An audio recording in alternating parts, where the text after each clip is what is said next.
जी बिल्कुल, ये इस बात से मैं सहमत हूँ कि अमेरिका की स्थिति डोनाल्ड ट्रंप ने काफी कमजोर किया है और इस युद्ध में फंसकर तो बहुत ज्यादा कमजोर किया है। हाँ, भारत के लिए दिक्कत आएंगी। भारत को आर्थिक कठिनाइयों का दौर झेलना पड़ेगा इस युद्ध के चलते। नमस्कार, आप देख रहे हैं कैपिटल हेडलाइंस। मेरा नाम है वात्सल्य राय और मेरे साथ जुड़े हुए हैं प्रशांत कुमार सिंह जी। बात करने वाले हैं एक बहुत ही इंटरेस्टिंग व्यक्ति की, जिनका नाम है Donald Trump. Donald Trump America के राष्ट्रपति हैं, दूसरी बार चुने गए हैं। पहला टर्म जब उनका खत्म हुआ था तब उनको उम्मीद थी कि लगातार दूसरी बार चुन लिए जाएंगे, लेकिन वो हार गए जो बाइडेन से। लेकिन दोबारा वो आए तब उम्मीद कम थी कि वो चुन लिए जाएंगे। कमला हैरिस फ्रंट रनर थी। पहले तो जो बाइडेन दोबारा राष्ट्रपति बनना चाहते थे, लेकिन हेल्थ ग्राउंड्स पर उनकी उम्र भी बढ़ रही थी और कुछ चीजें ऐसी हो रही थी कि उनको हटाया गया, कमला हैरिस को उम्मीदवार बनाया गया। और जब कमला हैरिस आई तो शुरुआत में ऐसा लग रहा था कि डोनाल्ड ट्रंप हार जाएंगे। तो उस समय मुझे याद है कि भारत में भी बड़ी बहुत हवन हो रहे थे, प्रार्थनाएं हो रही थी, उनकी किस्मत बदलने के लिए सब कुछ चल रहा था। और अचानक वो किस्मत बदली भी। ऐसा लगा कि शायद उनके ग्रह योग नक्षत्र कुंडली कुछ इस तरह की है कि शायद शत्रु हंता हैं एक तरीके से डोनाल्ड ट्रंप। और इस प्रोग्राम में भी सर हम बात यही करने जा रहे हैं कि किस किस पर भारी पड़े। ये कुछ वो उनके जो सैन्य अभियान है, हालांकि वो नोबेल शांति पुरस्कार चाहते थे, लेकिन कुछ सैन्य अभियान चलाए उन्होंने। सोमालिया, मतलब उनका इनॉग्रेशन हुआ था जनवरी 2025 में। फरवरी 2025 में सोमालिया पर पहला एक्शन हुआ, आईएसआईएस के खिलाफ था। फिर इराक में हुआ। इराक के बाद यमन में हूती विद्रोहियों के खिलाफ एक्शन लिया उन्होंने। मार्च 2025 में लगभग 51 दिन तक कई सारे हमले किए। उसके बाद वेनेजुएला पर किया, उनके जो पोत थे उनको निशाना बनाया। बीच में जून में, पिछले साल जून में ईरान पर भी एक्शन लिया। उसके बाद इस साल जनवरी में तो कमाल ही कर दिया, एब्सोल्यूट रिजॉल्व एक ऑपरेशन चलाया गया जहां वेनेजुएला के राष्ट्रपति जो है निकोलस मादुरो, उनको घर से उठा लिया, बिल्कुल बंदी बना लिया। ऐसा कभी पहले हुआ नहीं था। और उसके बाद ईरान पर हमला हुआ, जो इजराइल ने अटैक किया, साथ में अमेरिका जुड़ा, मिडिल ईस्ट की पूरी तस्वीर बदल गई। लेकिन इस बार जो हो रहा है सर, मैं आपका कमेंट लेने के पहले केवल ये बता देना चाहता हूं कि इस बार डोनाल्ड ट्रंप के साथ क्या हो रहा है। जो ईरान पर एक्शन हुआ है डोनाल्ड ट्रंप का, तो ऐसा लग रहा है कि जो एक ऐसे ग्रह बन गए थे जिसकी कुंडली में जा रहे थे डोनाल्ड ट्रंप, उस पर भारी पड़ रहे थे। लेकिन ईरान में जाकर ऐसा लग रहा है कि ईरान भारी पड़ गया है, जबकि ईरान की पोजीशन उतनी स्ट्रांग नहीं मानी जा रही थी अमेरिका के मुकाबले। सर ये कुंडली है, अगर आप देखना चाहें, ये हमारी बनाई हुई कुंडली नहीं है, किसी न्यूज चैनल ने ही ये कुंडली बनाई है डोनाल्ड ट्रंप की। पता नहीं ज्योतिष के बारे में आपको कितनी जानकारी है, कितनी दिलचस्पी है, लेकिन ये वो कुंडली है जो उनकी डेट ऑफ बर्थ के हिसाब से, उनकी टाइम के हिसाब से है। और ये कुंडली हम केवल दिखा इसलिए रहे हैं क्योंकि अभी तक डोनाल्ड ट्रंप एक ऐसे ग्रह बन गए थे जो जिसकी कुंडली के आसपास पहुंचते थे, जिस देश के आसपास पहुंचते थे, उस पर भारी पड़ जाते थे। और इनकी कुंडली का विश्लेषण भी किया है उस चैनल ने जिसने कुंडली दिखाई बनाई है, और उसमें लिखा है कि ट्रंप की कुंडली में दुनिया का विनाश लिखा है। ये क्वेश्चन मार्क है कि क्या विनाश लिखा है या नहीं। और ये इसमें एक्सप्लेन किया गया है कि अमेरिका पहले से ज्यादा तूफान और जंगल की आग का सामना कर रहा है, लेकिन ट्रंप का इस पर ध्यान नहीं है। जलवायु संकट की उनको कोई चिंता नहीं है। तो ऐसा लग रहा है कि कहीं ना कहीं ईरान जो है एक ऐसा ग्रह बन गया है जो भारी पड़ रहा है। और इस कार्टून को मैं दिखाना चाहता हूं, जो सतीश आचार्य जी मशहूर कार्टूनिस्ट हैं, उनका कार्टून है, जिसमें ट्रंप पहले कह रहे थे वो एक दलदल में या एक पानी के घेरे में फंसते जा रहे हैं, और पहले वो कह रहे थे कि हम जीत रहे हैं, वो खत्म हो चुके हैं। फिर उन्होंने कहा कि आखिरी 48 घंटे हैं ईरान के पास, और फिर उन्होंने युद्ध विराम का ऐलान कर दिया, यानी इतने वो पस्त और परास्त हो गए। तो सर ये तो एक छोटी सी भूमिका रही, जो मैंने तस्वीर रखी है कि अभी तक तमाम देशों के ऊपर ट्रंप भारी पड़ रहे थे, लेकिन अब स्थिति ये आ गई है ईरान जंग छेड़ने के बाद। क्योंकि ईरान की स्थिति तो ऐसी थी कि नंगा नहाएगा क्या, निचोड़ेगा क्या, मतलब हालत बहुत खराब थी पहले से ही। वहां पर स्थिति बहुत खराब थी, लोग सड़कों पर आ रहे थे, नाराजगी थी, गुस्सा था। ट्रंप को लगा कि शायद इस समय अटैक करने का माकूल मौका है, पूरे रिजीम को चेंज कर देंगे। लेकिन जिसे कहा जाता है कि इतने दिन से ईरान इतना ज्यादा परेशान था कि उसके अंदर वो लड़ने का जज्बा पैदा हो गया। बल्कि जो सुप्रीम लीडर वहां के अली खामेनेई थे, उनको जब मारा गया और तमाम दूसरे और लोगों को एक के बाद एक निशाना बनाया गया, तो ईरान ने उनका रिजॉल्व जो था वो और मजबूत हुआ और कहीं ना कहीं वो इस स्थिति में आज की तारीख में आ गए, क्योंकि मिडिल ईस्ट में जितने भी अमेरिका के दोस्त हैं सबको निशाना बनाया ईरान ने और कहीं ना कहीं अपने पैर बड़े मजबूत कर दिए। और स्थिति यह है कि आज सब सारी दुनिया एक सुर में कह रही है कि आज ट्रंप पीछे चले गए हैं। सर, आप क्या कहेंगे? जी देखिए, ऐसा है कि ईरान को समझने में इन लोगों ने भूल की। जो भी कहा जाए कि सीआईए और इजराइल का जो एजेंसी है मोसाड, इसके बारे में कहा जाता है कि ये दोनों ही एजेंसियां दुनिया की टॉप इंटेलिजेंस एजेंसीज में आती हैं। लेकिन उन लोगों का आकलन बहुत इस माने में लचर रहा, क्योंकि उनकी मेरिट जो आकलन है अपना, उसके अनुसार इन लोगों का पैठ तेहरान में तो था, क्योंकि ये लोग बहुत प्रथम दिन या द्वितीय दूसरे ही दिन पूरे 48, और जिसमें सर्वोच्च वहां के जो रिलीजियस लीडर थे खामनेई साहब, उनकी भी हत्या कर दी। उसमें 48 लोग जो प्रमुख लोग थे, जो वहां के ईरानियन काउंसिल है, गार्ड काउंसिल है, जो बहुत वहां के सुप्रीम ये है, तो लगा इन लोगों को कि अब हम तो ईरान को फतह कर लेंगे बहुत जल्दी। उसके पहले भी जो मोसाड और सीआईए या अमेरिका इजराइल कहें, उनका जो आकलन था ये था कि मात्र 4,000 के आसपास मिसाइलें हैं ईरान के पास। हाँ, ड्रोन जरूर उनके पास ज्यादा है, 80,000 तक हो सकते हैं। और उनके पास लॉन्चर जो है, जहां से मिसाइलें लॉन्च की जाती हैं, और ये जो अन्य शस्त्र लॉन्च किए जाते हैं, जैसे रॉकेट्स हैं, जैसे ये आपको और भी बहुत सारी चीजें हैं, तो वो 350 के आसपास है, लेकिन उससे बहुत ज्यादा निकली। और दूसरी चीज कि ईरान जो था पहले से तैयार था कि first layer, second layer, third layer, fourth layer, कितना लेयर है अभी तक इन लोगों को अंदाजा नहीं है। एक लेयर का लीडरशिप मारा जाएगा, खत्म, एलिमिनेट हो जाता है, तो सेकंड लेयर का लीडरशिप काम करेगा, फिर थर्ड लेयर का लीडरशिप काम करेगा। इस तरह की वहां व्यवस्थाएं की गई हैं। उनका लॉन्च पैड कितना है, लॉन्चिंग पैड, वो उनको अंदाजा नहीं था, उसके बारे में गलतफहमी थी, उसको पूरी तरह डिस्ट्रॉय नहीं कर पाए।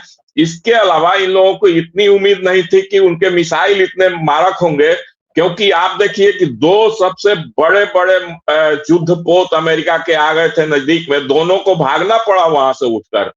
जो वो हरमुज स्ट्रेट के बहुत नजदीक के एरिया में आ गए थे, लेकिन वहां से उनको भागना पड़ा कि ईरान के मिसाइलों का वो शिकार होंगे तो उसमें अरबों डॉलर उनके डूब जाएंगे। तो इस तरह से वहां से हटना पड़ा।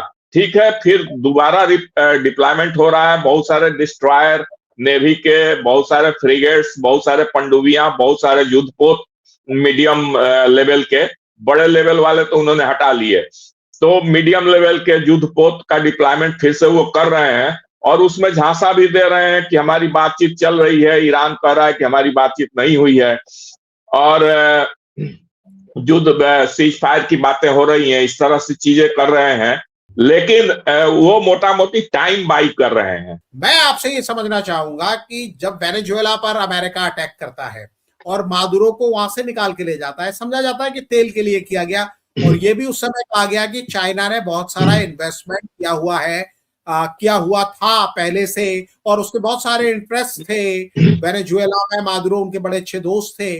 इसी तरह चाइना उस समय चुप रहा तो सवाल उठे कि चाइना से दोस्ती का फायदा क्या।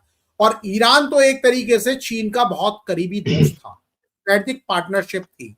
वैसे तो पूरे पूरे मिडिल ईस्ट में चाइना के अच्छे रिलेशन है, उसके इंटरेस्ट हैं, लेकिन जब ईरान पर हुआ तो ईरान पर जब चाइना ने चुप्पी साधी तो ये माना गया कि चीन अमेरिका के सामने कुछ भी नहीं है, भले ही वो सुपर पावर बनने का दम रखता है। लेकिन आज की तारीख में लोग कह रहे हैं कि चीन तो बहुत ही ज्यादा चतुर है। यहां अमेरिका अपना उलझ के पैसा भी गंवा रहा है, पोजीशन भी गंवा रहा है, ट्रंप की साख भी जा रही है। दूसरी तरफ जब सोना गिर रहा था तो चीन सोना खरीद रहा था, बाजार में अपनी पोजीशन स्ट्रांग कर रहा था। और हॉर्मुज स्ट्रेट, जहां से दूसरे देशों के जहाजों को निकलने के लिए काफी पैसा खर्च करना पड़ रहा है, डॉलर देने पड़ रहे हैं, ईरान उनसे काफी पैसा ले रहा है, और चाइना क्योंकि उनका फ्रेंड कंट्री है तो उनको काफी सपोर्ट ईरान कर रहा है, और चीन दूसरी तरीके से मदद कर रहा है ईरान की। तो इस लड़ाई में कहीं ना कहीं चीन को बहुत बड़े खिलाड़ी के रूप में लोग बता रहे हैं कि उभर रहा है और फायदा हो रहा है, और ट्रंप कहीं ना कहीं घिर रहे हैं।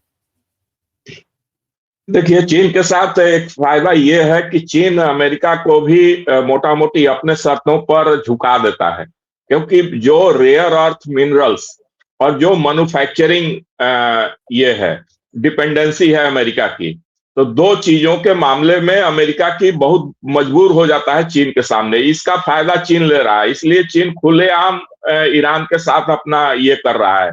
उसको भय नहीं है कि अमेरिका कुछ कहेगा और चीन उससे डर जाएगा। भारत के साथ वो स्थिति नहीं है। भारत की एक मजबूरी ये भी है कि अभी भी हम लोग ट्रेड में बहुत ज्यादा पिछड़े हुए हैं और हमारा ट्रेड डेफिसिट रहता है हमेशा। जो ट्रेड बैलेंस है उसके मामले में, चूंकि हमारा खुद चीन से सबसे ज्यादा आयात होता है, उतना उसके मुकाबले हम चीन को निर्यात बहुत कम कर पाते हैं। लेकिन हमारा एकमात्र आयात निर्यात सबसे ज्यादा जहां होता है वो है अमेरिका। अमेरिका को हम निर्यात ज्यादा करते हैं, वहां से आयात कम करते हैं। तो हम लोगों की स्थिति ये है कि हम बहुत ज्यादा अमेरिका को नाराज भी नहीं कर सकते। तो उस चीज का फायदा भी चीन उठा रहा है। एक चीज तो ये है। दूसरी और भी कई मजबूरियां हैं, जिससे चीन को किसी मुस्लिम कंट्री का भी डर नहीं है। लेकिन भारत को बैलेंस बैठाना पड़ता है कि इजराइल से भी बैलेंस बैठा कर रखना है, संतुलन बनाकर रखना है। गल्फ के अन्य कंट्रीज हैं उनके साथ भी संतुलन बनाकर रखना है और ईरान के साथ भी संबंध खराब नहीं होने देना है। यहाँ ये भी है भारत के साथ मजबूरी। अब आते हैं कि कुछ बातें जो आपने शुरू में कही थी, मैं उसके संदर्भ में एक बात और कहना चाहता हूं कि डोनाल्ड ट्रंप अकेले वो पर्सनालिटी नहीं है कि सब कुछ डिसाइड करें। अमेरिका में 3 फैक्टर काम करते हैं। एक, राष्ट्रपति की अपनी होती है हैसियत, वो भी बहुत सारा डिसीजन ले सकते हैं, लेते हैं और उस पर एक्ट करते हैं। लेकिन इसके अलावा कुछ वहां का अमेरिका का डीप स्टेट है, आर्म्स लॉबी है, फार्मा लॉबी है, बहुत सारी चीजें हैं जो वो भी डिक्टेट करती हैं अपने टर्म्स एंड कंडीशंस। उसको भी, उसके आगे वहां का शासन प्रशासन झुक जाता है, उसको भी मानना मजबूरी है। और तीसरा एक फैक्टर है इजराइल, क्योंकि यहूदियों का पकड़ है अमेरिका के ऊपर काफी बढ़िया से, और कोई कोई तो इशारा टाइम फाइल का भी करता है। तो बहुत सारी चीजें हैं जो इजराइल भी एक अमेरिका में फैक्टर के रूप में काम करता है। तो ये 3 फैक्टर हैं जो अमेरिका की नीतियों को प्रभावित करते हैं। सर, मैं आपसे बस एक सवाल और पूछना चाहूंगा और चाहूंगा कि आप संक्षेप में इसका भी जवाब दे दें। एक तो यह है कि कई लोग कह रहे हैं कि अमेरिका आकलन करने में गड़बड़ कर गया, क्योंकि इतना लंबा युद्ध हो गया और अभी अगर डोनाल्ड ट्रंप पैर पीछे नहीं खींचते तो लगता नहीं कि ये युद्ध इतनी जल्दी खत्म हो जाएगा। जी बिल्कुल, ये इस बात से मैं सहमत हूं कि अमेरिका की स्थिति डोनाल्ड ट्रंप ने काफी कमजोर किया है और इस युद्ध में फंसकर तो बहुत ज्यादा कमजोर किया है।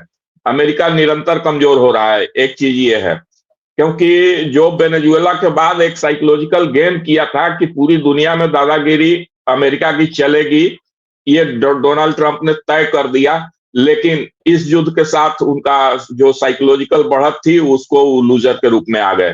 एक चीज ये है। दूसरी चीज की, सिर्फ भारत ही सफर नहीं कर रहा है। फिलीपींस में तो इमरजेंसी लग चुकी है इसके ये पेट्रोलियम के मामले में। श्रीलंका में भी हालात खराब है, पाकिस्तान में, बहुत सारे देशों में हालात खराब है। लेकिन एक चीज है कि जैसे हम लोग चीन के साथ जनरली अपना तुलना करते हैं, इन देशों के साथ नहीं करना चाहते हैं। तो चीन को शॉक एब्जॉर्बर की शक्ति है, उसके पास इतना पावर है कि इस शॉक को एब्जॉर्ब कर लेगा चीन। लेकिन हाँ, भारत के लिए दिक्कत आएंगी। भारत को आर्थिक कठिनाइयों का दौर झेलना पड़ेगा इस युद्ध के चलते। और संभवतः यही कारण है कि प्रधानमंत्री नरेंद्र मोदी जी ने भी लोकसभा में अपने बयान में बहुत सारी चीजें कही हैं और उन्होंने कहा कि पैनिक तो नहीं होना है, लेकिन तैयार रहना होगा। इस मैसेज में बहुत बड़ी बातें छिपी हुई है। कोरोना की तरह चर्चा भी उन्होंने किया कि कोरोना की तरह की एक संकट की स्थिति है। और कुछ अर्थशास्त्री तो कह रहे हैं कि 21 लाख करोड़ रुपए का नुकसान भारत को आने वाले दिनों में होगा। इससे होगा, बेरोजगारी बढ़ेगी, मैन्युफैक्चरिंग कम होगा, उत्पादन कम होगा, उससे फिर फर्दर डिमोटिवेट होगा हमारा मैन्युफैक्चरिंग सेक्टर।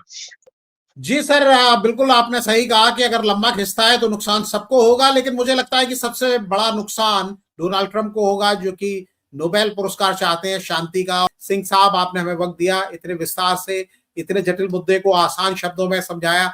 बहुत बहुत आभार सर, आपका नमस्कार। आपको नमस्कार और सभी देखने वालों को भी नमस्कार। धन्यवाद।